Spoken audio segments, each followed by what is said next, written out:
Ok, buenas noches. Es un placer nuevamente estar con ustedes, llegar hacia donde ustedes están, ya sea que nos vean en vivo o que nos escuchen entre semana. Es un placer estar un nuevo año eh, compartiendo y disfrutando de la palabra de Dios. Qué bueno que hemos llegado hasta este punto. Qué bueno que nos escuchan y qué bueno también saber de ustedes y ver ahí sus interacciones.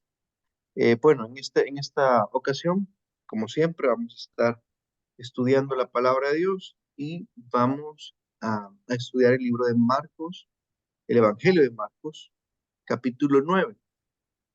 Vamos a ir a Marcos, capítulo 9.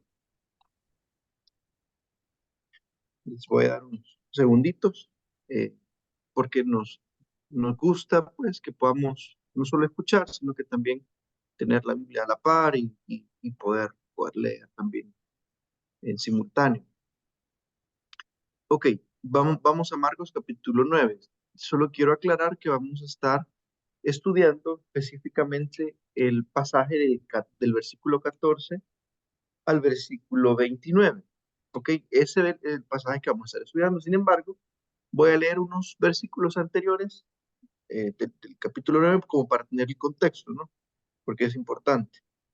Ok, entonces leo Marcos 9 y voy a leer el versículo 1, 2, 3 y 4. Y después vamos al 14.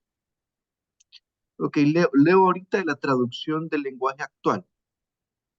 Dice el versículo 1 del capítulo 9. Jesús también les dijo, les aseguro que algunos de los que están aquí no morirán hasta que vean llegar el reino de Dios con poder. 6 días después de esto, Jesús llevó a Pedro, a Santiago y a Juan hasta un cerro alto, o un monte alto, dice, para estar solos. Frente a ellos, Jesús se transformó. Su ropa se puso tan blanca y brillante como jamás aquí en la tierra podía blanquearse. Luego los tres discípulos vieron aparecer al profeta Elías y a Moisés conversando con Jesús. Ok, de ahí habla, el relato nos explica y amplía de esta evento que se llama, o le llaman la transfiguración de Jesús. Eh, Interesante, yo les recomiendo, si no lo han leído, que lo lean y que podamos entrar más en detalle en su casa.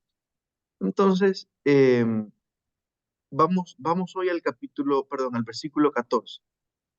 Eso es lo que pasó antes, ¿se recuerdan? Jesús se llevó a tres de sus discípulos, a Pedro, a Jacobo y a Juan, y se les llevó al monte, se transfiguró, se mudó su aspecto delante de ellos, y ahora en el versículo 14 dice que regresa. Dice, cuando llegaron a donde estaban los discípulos, ¿verdad? Obviamente solo tres de los dos habían ido con Jesús y los otros discípulos se habían quedado. Entonces dice que vieron que había mucha gente alrededor y que los maestros de la ley estaban discutiendo con ellos. Leo el versículo 15. Al ver a Jesús, la gente se puso muy contenta, pues no esperaba verlo. Todos corrieron a saludar. Jesús les preguntó, ¿qué es lo que discuten entre ustedes? Y uno de los que estaba ahí le dijo, Maestro, te traje a mi hijo, pues un espíritu malo no lo deja hablar.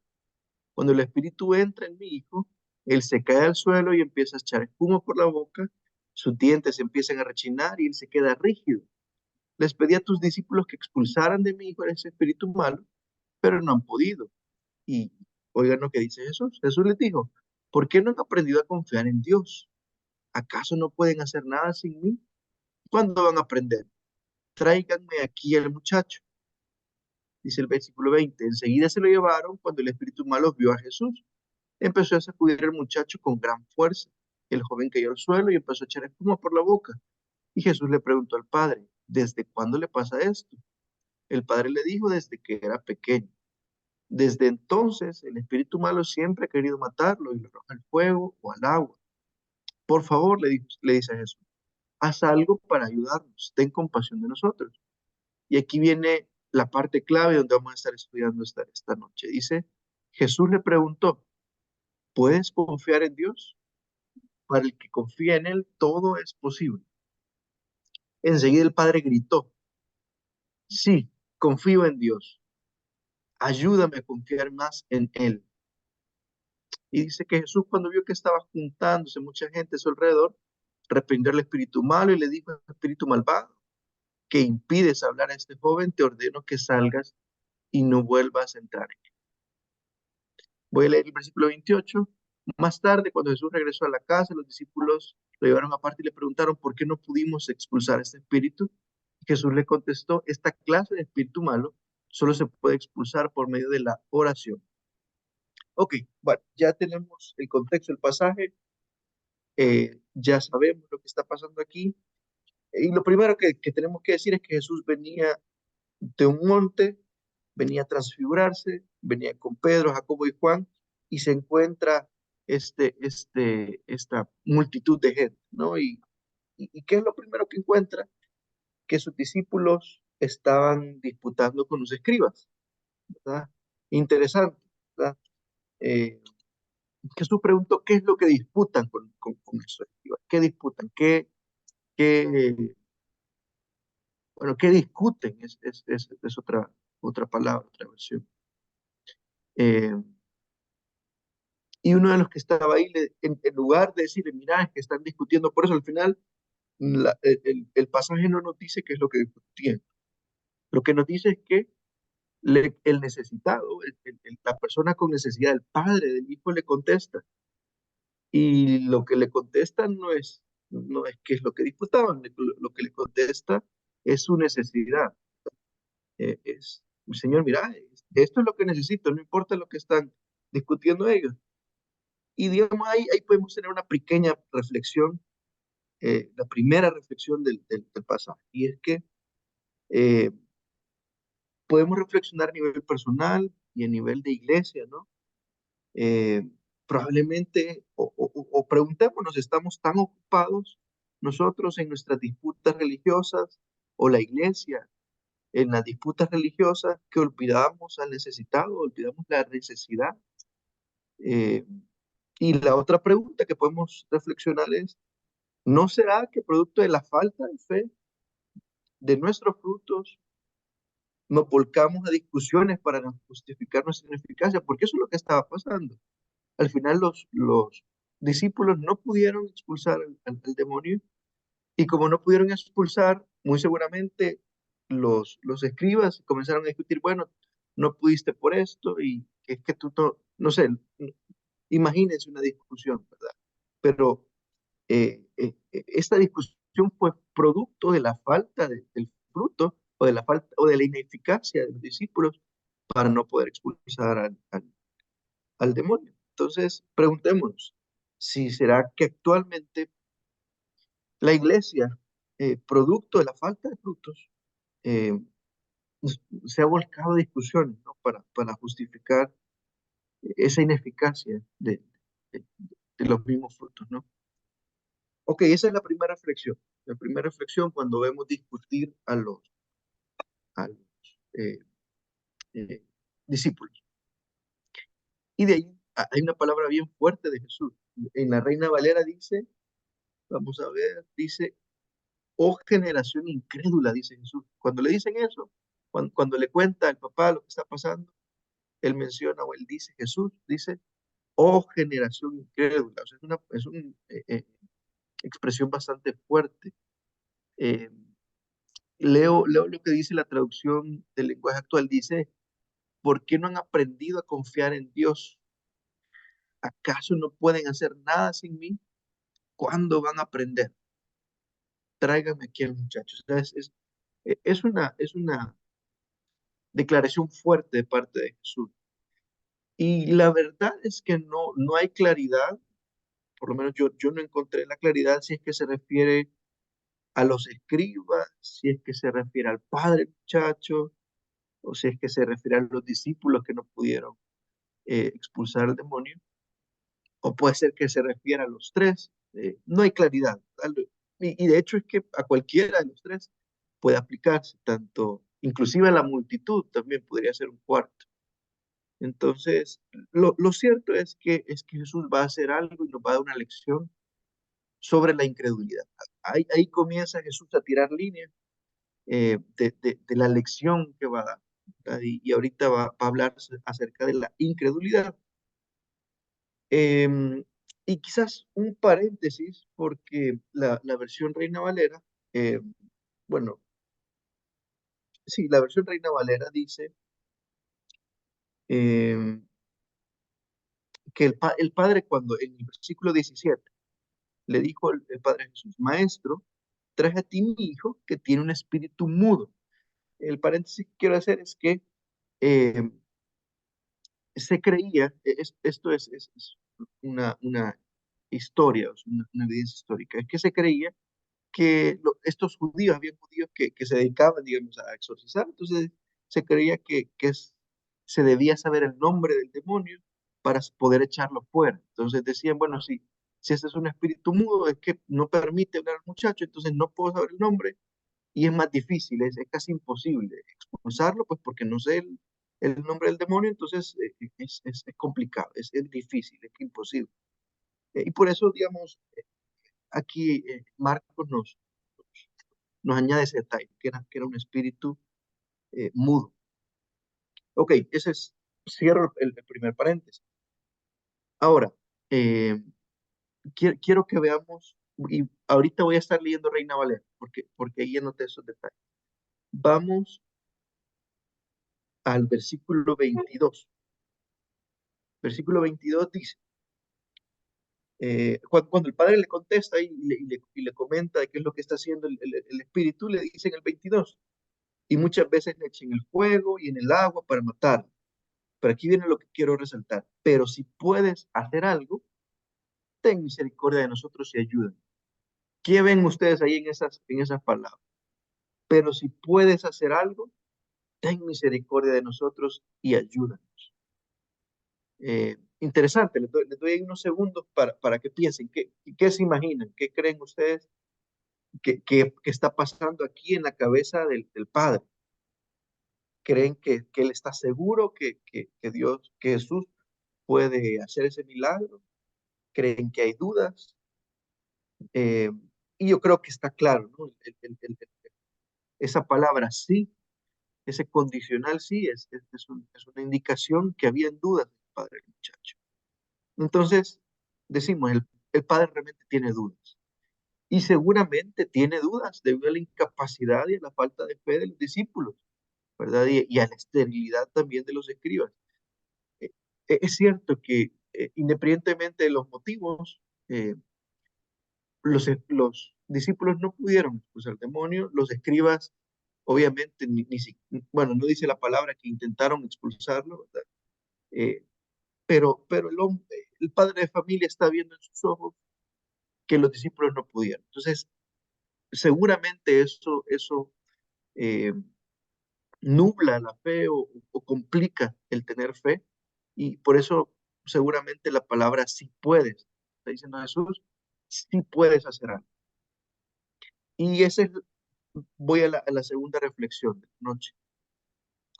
Eh, Hablando desde el contexto de iglesia, y obviamente hay un contexto personal, ¿verdad? Pero veámoslo desde el contexto de iglesia también.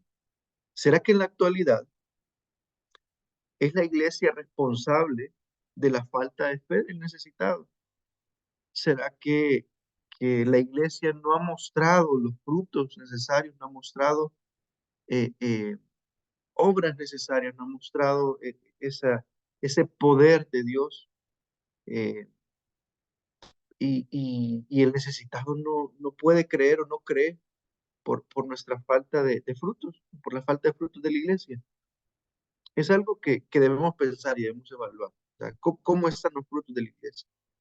¿Hay poder en la iglesia? ¿Hay poder eh, en la iglesia, en el actuar de la iglesia?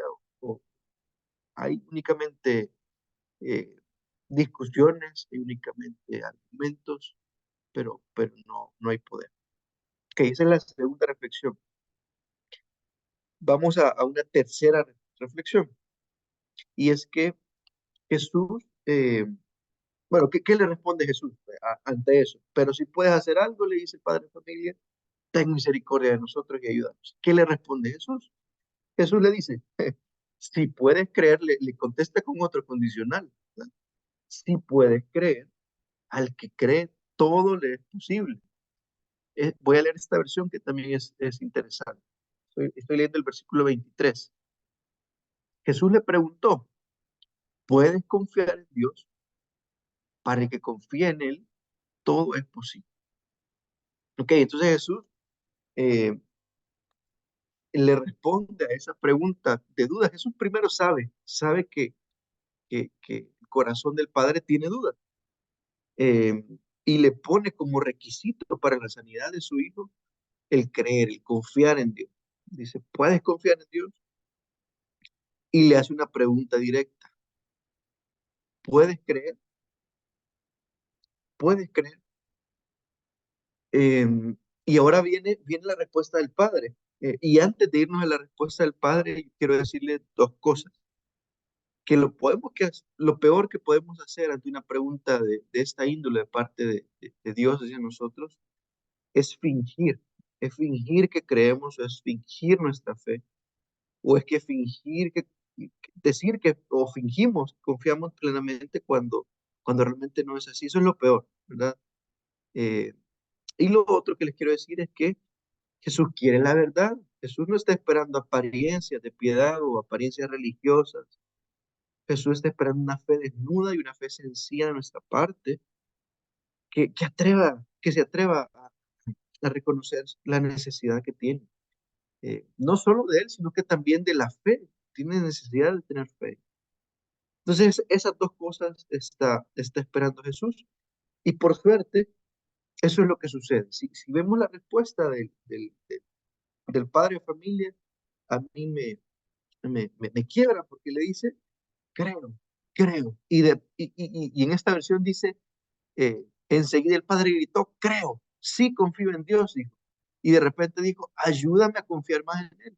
Y en esa versión dice, ayúdame en mi incredulidad. O sea, él está reconociendo, Señor, mira, yo creo, yo he venido acá, Jesús, yo te traje a mi hijo porque tengo fe, o sea, tengo algo de fe. Sé ahí en lo interior, en lo profundo que tú puedes, pero te tengo que reconocer que también tengo dudas, que también eh, hay dudas y eso es una fe sencilla, eso es una fe desnuda, ¿no? Eso es una fe que no finge, ¿verdad? Y quizás esa es la tercera reflexión, que Jesús quiere que nos sinceremos, ¿verdad? A Jesús no le sirve que por fuera nosotros aparentamos, ¿verdad? Ser sólidos, eh, eh, tener una gran fe, ¿no? O creer y por dentro estamos con serias dudas, ¿no? Pero lo que quiere Jesús es que seamos sinceros, que nos sinceremos, que tengamos una fe desnuda, sencilla, y que reconozcamos nuestra necesidad de fe hacia Él. Y esa es parte de la parte final de lo que dice este padre de familia, ayuda a mi incredulidad, ¿verdad? Realmente eso es algo que puede decirse por fe. Eh, Esto es algo, dice, es algo que un comentarista bíblico dice. Mientras no tengamos fe, no somos conscientes de nuestra incredulidad. Solo cuando comenzamos a tener fe nos damos cuenta de la grandeza de nuestra incredulidad. O sea que para, para darnos cuenta, ¿verdad? Que nuestra fe es poca, necesitamos tener fe. Si no tenemos fe, un poquitita de fe, eh, no nos damos cuenta de la incredulidad o de lo que nos falta en cuanto a nuestra fe. Ok, finalmente, eh, vamos al final del relato y dice que los discípulos se acercan a Jesús y le preguntan, Maestro, ¿y por qué no pudimos nosotros expulsar a este demonio, a este espíritu? Y miren lo que le contesta Jesús, esta clase de espíritu mal solo puede expulsarse por medio de la oración. Y en la versión, en la Reina Valera dice, Este género, hablando del demonio, con nada puede salir sino con oración y ayuno. Eh, y recordemos, por lo menos en el Evangelio de Marcos, ya Jesús le había dado autoridad. ¿Se recuerdan ese pasaje donde Jesús los manda de dos en dos a predicar y le da autoridad sobre espíritus inmundos y le da autoridad para sanar enfermedades? Entonces, ya Jesús les había dado autoridad a sus discípulos para echar fuera demonios. Entonces, ¿qué es lo que pasó aquí? Eh, que seguramente eh, la fe se fortalece mediante las disciplinas de la ayuno y la oración. La autoridad de echar fuera este tipo de demonios se ejerce por fe al final. Aunque Dios les había dado autoridad hace unos capítulos, ¿no? Para hacer esas milagros, se necesita fe para poder seguirlo haciendo y para poder echar fuera este demonio. Entonces, y es lo primero que Jesús les recalca: oh generación incrédula. Entonces, vemos que la autoridad que Dios les había dado se tiene que ejercer mediante la fe, y que la fe se fortalece mediante las disciplinas espirituales. En este caso, Jesús mencionó el ayuno y la oración, ¿verdad? Pero en general de la comunión y de la dependencia con Dios. Entonces, la última reflexión es que eh, Jesús está esperando que tengamos comunión, que fortalezcamos esas disciplinas espirituales para fortalecer nuestra fe. Una de las maneras que podemos fortalecer nuestra fe es esa, la comunión y la dependencia de Dios. Eh, y eso en nuestras vidas eh, va a hacer que nuestra fe crezca, y al crecer nuestra fe, nuestra autoridad también, ¿verdad? Ante no solo los espíritus inmundos, sino en general, ante, ante el mundo, ante la iglesia, enfermedades, lo que sea, ¿no? Ok, finalizo eh, con esta reflexión. Eh, Jesús halló a escribas que disputaban, halló a un padre distraído, a un muchacho endemoniado, y a los discípulos los encontró derrotados. Pero él hizo callar a los escribas al final, consoló al padre de familia, sanó al muchacho e instruyó a sus discípulos. Jesús entra en la escena y lo cambia todo. Jesús entra en nuestra vida y les aseguro que nos cambia, que no somos los mismos. Así que lo más importante es nuestra fe. En esta noche que aprendamos sobre nuestra fe, que reconozcamos, que no finjamos, pero que creamos un poquito, que tengamos una fe, como dice Jesús, como un grano de mostaza, pequeña. Y con esa fe pequeña vamos a reconocer dónde estamos, reconocer que necesitamos del Señor. Y esa fe nos va a pedir, a permitir pedirle a Dios: ayúdanos en nuestra incredulidad. ¿Verdad? Ok, eh, oramos para cerrar y agradecerle al Señor también. Gracias, Padre, por tu palabra. Gracias porque tú, de cualquier razón, Señor, de cualquier manera, perdón, tú nos estás instruyendo, ya sea por tu palabra, ya sea por tu espíritu, ya sea por nuestro hermano, Señor. Y en esta noche queremos tomar esta palabra, tomar esta enseñanza, Señor, y decirte claramente: Padre, ayúdanos, ayúdanos en nuestra incredulidad, ayúdanos en nuestra falta de fe. Creemos, Señor, te confesamos que creemos, pero queremos confiar más, queremos conocerte más, queremos creer tu palabra, Señor, queremos creer eh, todas tus promesas, y también queremos creer tus mandamientos, Señor, hacia nuestras vidas. Padre, también te pedimos como iglesia, Señor, a nivel personal, Señor, a nivel comunitario, también como iglesia, que, que podamos ser relevantes, Señor, en medio de esta sociedad, Señor, que eh, nos permita, Señor,